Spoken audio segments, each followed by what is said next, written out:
Bonjour, Patrick Végétosphère, j'espère que vous allez bien. Aujourd'hui, on va vous parler des amaryllis, ces merveilleuses plantes qui fleurissent en fin d'année. En tout cas, c'est en général à ce moment-là qu'elles vont vous offrir une floraison exceptionnelle et pour une fois, c'est bien un bulbe d'intérieur.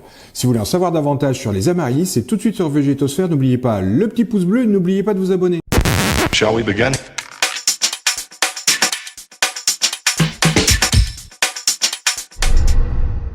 Eh bien, nous voici en présence des amaryllis. Les amaryllis sont des bulbes à floraison magnifiques, exceptionnels, d'intérieur, on a bien dit intérieur, et à cette occasion, pour les fêtes de fin d'année, au même titre que les poinsettias, au même titre que les hellebores qui peuvent être les roses de Noël, mais elles, plutôt vers l'extérieur, ou encore les cactus de Noël qui sont une alternative encore pour égayer nos intérieurs. On pourrait ajouter la jacinthe dans une moindre mesure, forcée, qui peut décorer nos centres de table avec en plus un parfum enivrant.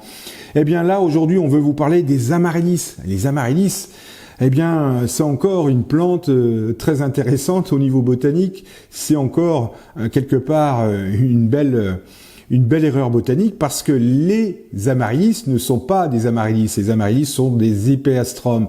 Et un peu à l'image des géraniums que vous mettez au balcon qui sont des pélargoniums, des lauriers que vous plantez dans vos haies qui sont des cerisiers, plus particulièrement des prunus, eh bien, ici, on a des amaryllis qui sont en fait des hypeastromes. Et alors là, la confusion, elle est terrible parce que quand on y regarde de plus près, la famille des amaryllis, c'est bel et bien la famille des Amaryllidaceae. Alors ça, c'est pour un scoop, c'est pas compliqué, on n'est pas allé chercher bien loin. Mais dans cette famille des Amaryllidaceae, on a deux genres. Hypeastrum, donc, c'est bel et bien ce que j'ai devant vous, et qui est donc une plante qu'on appelle par erreur amaryllis. Et on a l'amaryllis, et plus particulièrement Amaryllis belladonna, qui est le plus connu, parce que celui-là, on peut le trouver en rayon. C'est un autre bulbe avec une fleur tout à fait semblable. Un bulbe qu'on va trouver au même titre que les dahlias, les lys, plutôt vers le printemps. Et c'est un bulbe qu'on plante en avril, mai, dans le jardin ou plus tard, et qui fleurit avec une fleur relativement proche de l'amaryllis. Je pense que la confusion, elle est venue certainement de ça, au niveau de l'organisation florale. Et donc cet Amaryllis belladonna, culture semblable au dahlia, il faudra alors le planter en avril-mai, je l'ai dit, et le sortir de terre vers la Toussaint, car il est totalement gélif. Mais figurons-nous que nos hypeastromes, amaryllis, je vais laisser ça constamment en impression sur l'écran pour bien comprendre la confusion, cet amaryllis est aussi tropical d'origine. On est donc en présence d'amaryllis et d'hypeastromes, des bulbes tropicaux totalement impossibles à cultiver dans nos jardins, même au sud de la France. Ils sont incapables, ils sont beaucoup trop frileux pour pouvoir tenir dans des sols humides ou avec une petite gelée. D'ailleurs, Amaryllis belladonna est originaire d'Afrique du Sud. Il a été décrit avant Hypeastrum, et Hypeastrum, lui, est originaire d'Amérique centrale, d'Amérique du Sud. On connaît les 2, 3, 4 espèces d'origine. Hypeastrum peruvianum, donc sous-entendu le Pérou, partie chaude, humide, hein, pas la partie bord de mer. Hypeastrum rutilum et Hypeastrum reticulatum. Tous ces hypeastromes, on est bien incapable de les vendre à l'espèce. On a des variétés. On a croisé tout ce beau monde pour en faire un choix exceptionnel avec des couleurs on ne peut plus magnifiques et des bulbes on ne peut plus extraordinaires quant à la floraison. Monsieur Carl von Linné a décrit cette plante, notre ami suédois, vers 1760. Il l'a appelée Amaryllis. Je pense qu'il l'a fait volontairement parce qu'il y avait déjà une description antérieure avec Amaryllis belladonna. Du coup, il s'est pas trop cassé la tête. La fleur était tout à fait semblable. On était en présence d'un bulbe. L'un, je rappelle, originaire d'Afrique du Sud, l'autre d'Amérique centrale et d'Amérique du Sud. La confusion était normale et la classification au plus simple, c'était tout à fait logique de faire de cette confusion-là. C'est un bulbe que nous allons trouver disponible en vrac, beaucoup moins en sachet aujourd'hui, mais en vrac avec un élastique et une petite étiquette, et certainement avec une petite photo, qui permettra d'identifier la fleur ou la variété en question. Il est disponible en septembre et on peut le mettre en culture dès le mois d'octobre sans aucun problème. Les amaryllis portent ce nom en référence à une bergère des plus éblouissantes. Ça, on est passé par la mythologie grecque. Et amaryllis, amarousso, veut dire je pétille.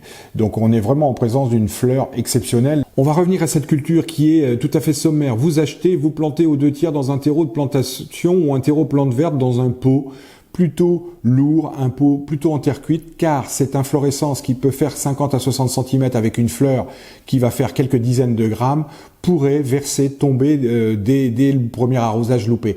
Donc on préfère un pot avec une bonne assise et avec un certain poids qui garantira à votre amaryllis de ne pas se casser, ce qui serait bien dommage tant la fleur est exceptionnelle. Au niveau des arrosages et des soins, alors les arrosages, on va attaquer les arrosages à peu près au moment où vous allez voir poindre cette petite inflorescence, ce bouton floral. Il n'est pas question de détremper le terreau au moment de la plantation car c'est un bulbe extrêmement sensible à l'humidité et à son excès.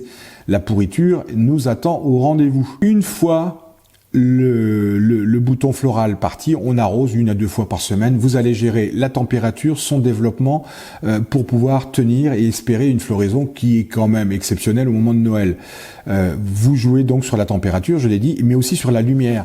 Il est important de le tourner de telle sorte que le bouton floral, ce qui est le cas ici, le bouton floral se redresse. Parce que c'est un peu dommage quand c'est un peu tordu, c'est tout de suite moins beau et surtout si le pot est léger, ça ne peut que tomber. Une fois que la floraison est passée et elle dure 1 à 2 mois, c'est quand même pas rare. Et parfois on s'aperçoit avec un peu de chance, et là c'est quand même plutôt des gros bulbes, une deuxième tige florale va apparaître. Alors une fois que la tige florale se fane, une fois que la fleur sèche, eh bien, le but, c'est pas de la garder. On va pas essayer de faire une montée en graines, ça ne sert à rien. Toute plante essaye de se multiplier et les fruits, les graines sont bien l'objectif d'une plante. Nous, l'objectif, c'est de garder, de préserver ce bulbe, mais aussi de le recharger. Donc, on coupe cette tige florale et on va privilégier le développement des feuilles qui, elles, peinent à sortir, mais qui arrivent tout doucement, mais sûrement. Et c'est bien, elles, les feuilles, qui vont faire le job, qui vont faire le boulot, en fixant et en permettant au bulbe de se régénérer, de faire de nouvelles réserves. Et pour ce faire, il est nécessaire d'apporter un peu d'engrais. Alors un engrais bio, soluble, liquide, va pouvoir venir apporter un complément indispensable pour que le bulbe se recharge. Si vous mettez des granulés, alors vous avez le droit de mettre un engrais granulé dans le terreau au mois de septembre, au mois d'octobre, au moment où vous le plantez. Cet engrais ne servira à rien dans les premiers mois, mais il sera disponible pour la plante au moment où elle en aura le plus besoin, c'est-à-dire, je dirais, mars, avril, mai, juin, juillet, le moment où le bulbe est en train de se régénérer, de faire ses recharges. C'est pas garanti de floraison N+1, je vous le dis, il va falloir retrousser ses manches, c'est pas du tout garanti. La preuve, c'est qu'ici, j'ai un bulbe qui a maintenant 1 an. Le bulbe mère a totalement disparu. Par contre, on a une multitude de petits bulbillons qui sont arrivés. On parlera alors de la multiplication juste après. C'est pas garanti de réussite que de le faire refleurir l'année d'après, mais si vous avez parti d'un gros bulbe, il y a toutes les chances que vous puissiez y arriver.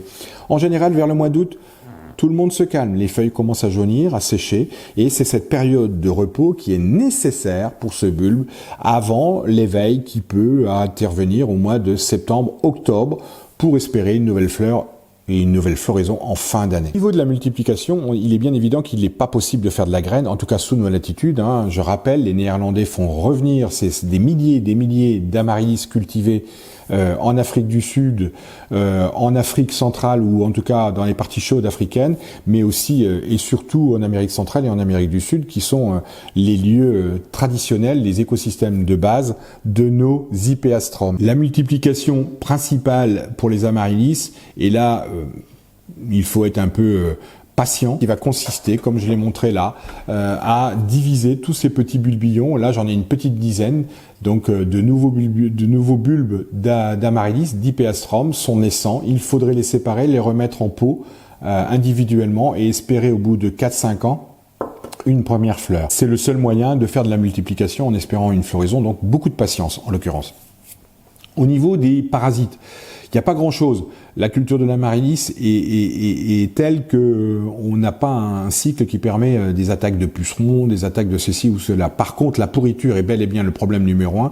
Pourriture qui va avoir un écho particulier auprès de la mouche de la narcisse, donc cette petite mouche qui va venir infester le bulbe en déliquescence et qui va accentuer l'effet de pourriture. Donc ça, pourriture, excès d'eau et donc la petite mouche qui va venir finir, détruire complètement le bulbe, c'est quelque chose d'assez commun. N'oubliez pas de rejoindre la description, vous y trouverez une documentation plus fouillée, vous y trouverez aussi un certain nombre de variétés.